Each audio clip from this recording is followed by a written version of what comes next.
नमस्ते दोस्तों, वापस एक बार मैं दीप कचबे आप लेके आया हूँ। एक वापस बहुत इम्पोर्टेंट क्वेश्चन बहुत लोगों के दिमाग में रहता है कि कितने टाइप के फ़ंड है साहब, और कौन से फ़ंड हमारे काम के हैं, क्या हम लोगों ने करना चाहिए।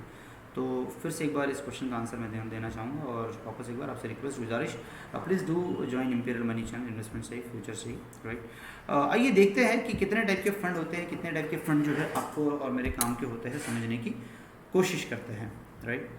ये हमारा वेबसाइट है, तो मैंने यहाँ पे दिया है and see the type of funds. तो ये सारे जो ना डेट फंड्स है। डेट फंड्स मतलब फिक्स्ड इनकम के पैसे जिसमें मार्केट की वोलेटिलिटी का लेना देना ज़्यादा नहीं होता है। थोड़े हल्के से वोलेटिल तो ये भी होते हैं, बट बहुत ज़्यादा नहीं होते। ये डेट फंड में बैंकिंग एंड पीएसयू फंड है, डायनामिक फंड है, डेट के एफएमपी फिक्स्ड मैच्योरिटी प्लान है, लिक्विड फंड कभी भी डाल सकते हो, कभी भी निकाल सकते हो, एक दिन का इसमें टाइम लगता है, medium duration fund, overnight fund. Overnight fund तो और नाम ही ओवरनाइट है, मतलब एक रात के लिए, तो बड़ा पैसा आपका है और 2 4 5 दिन के लिए डालना है तो ओवरनाइट के लिए पैसा इसमें डाल सकते हो। This are debt fund. एक corporate bond fund, fixed income fund, gilt fund, long duration, medium duration, short duration, ये सारे डेट फंड्स है। Credit risk, floater, gilt fund, low duration, money market, ultra, ये सारे debt funds, right. Now debt fund के अलावा there are lot many equity funds. तो equity fund में क्या होता है? Equity fund is basically market link product. Equity fund में होता क्या है, थोड़ा बाजार के साथ तो ऊपर नीचे होते हैं, लेकिन पैसा भी दबा के कमा के देते हैं। अब एक एक इक्विटी फंड जो है ना वो समझने की कोशिश करेंगे। कॉन्ट्रा फंड क्या होता है? कॉन्ट्रा फंड होता है कि बाजार एक चीज़ बोल रहा है, लेकिन उसके एग्जैक्टली अपोजिट जो दूसरी थीम है वहाँ पे काफ़ी वैल्यू फंड मैनेजर को नज़र आती है। तो कॉन्ट्रा फंड में फंड मैनेजर क्या करता है, वो उसका कॉल लेता है, कॉन्ट्रा का कॉल लेता है, अपोजिट को। फ्लेक्सी कैप एक बहुत ही शानदार category. Flexi cap, flexi cap में क्या होता है?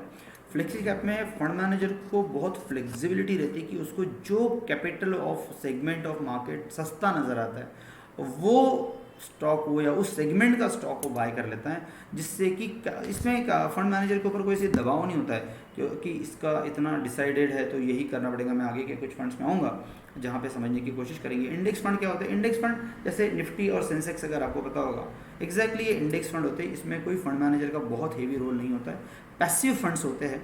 सो ये जो कॉन्ट्रा है, फ्लेक्सी कैप है, ये एक्टिव है। मैं और भी कुछ चीज़ों पे आऊँगा। ये कॉर्पोरेट बॉन्ड वगैरह डेट फंड ये एक्टिव है।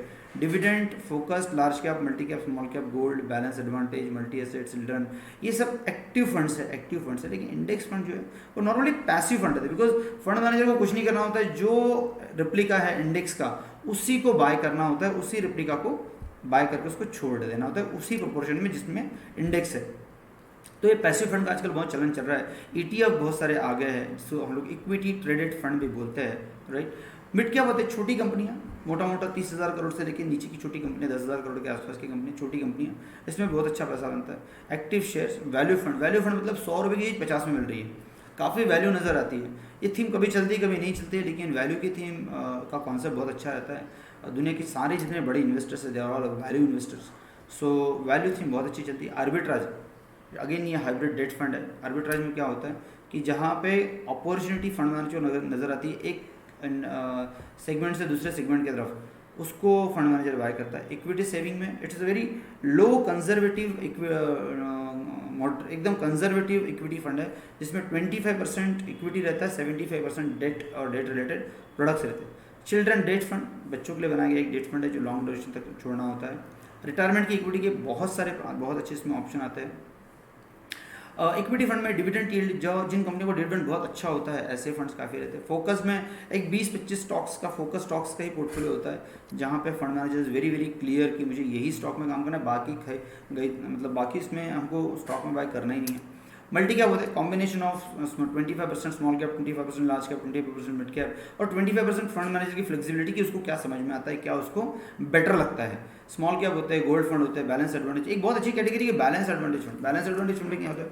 अगर मान के चलो टेक्निकली या फंडामेंटली फंड मैनेजर को ऐसा लग रहा है कि नहीं भाई अभी तो मुझे बाजार को बहुत अच्छा नज़र नहीं आता, तो fund manager at any level as per the mandate of that fund equity का पोर्शन नीचे कर लेता है और डेट का पोर्शन बढ़ा देता है, ताकि उसको वोलेटिलिटी का झंझट ना रहे।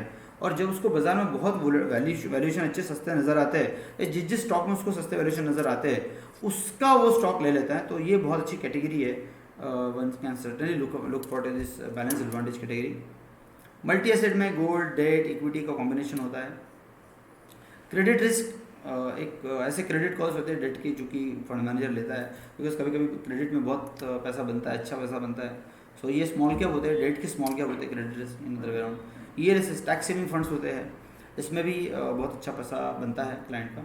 ऐसे large cap global funds very very important category, basically बहुत ह्यूजली ग्लोबल फंड्स है और बहुत अच्छा पैसा बनता है। थोड़ा डाइवर्सिफिकेशन करने के लिए ग्लोबल फंड्स बहुत काम में आते हैं, और इसी टाइप से बाकी के फंड्स आते हैं, एफ फंड ऑफ फंड्स भी आते हैं। तो मैंने ये बताने की आपको कोशिश की कि there are so many type of funds जो कि आपकी ज़रूरत है नहीं है वो समझना पड़ेगा। बट ये सारे, इसका एक अच्छा कॉम्बिनेशन जो है परसेंट वाइज, वो आपके पोर्टफोलियो में पक्का रहना चाहिए, जिससे कि आपको ये ना लगे कि यार मेरा पोर्टफोलियो कैसे मैनेज हो रहा है। बिकॉज हर चीज़ की एक अलग इंपॉर्टेंस है अपने पोर्टफोलियो में, और हर चीज़ अपने पोर्टफोलियो में रहनी चाहिए, and that is very very important task to be with. Thank you very much.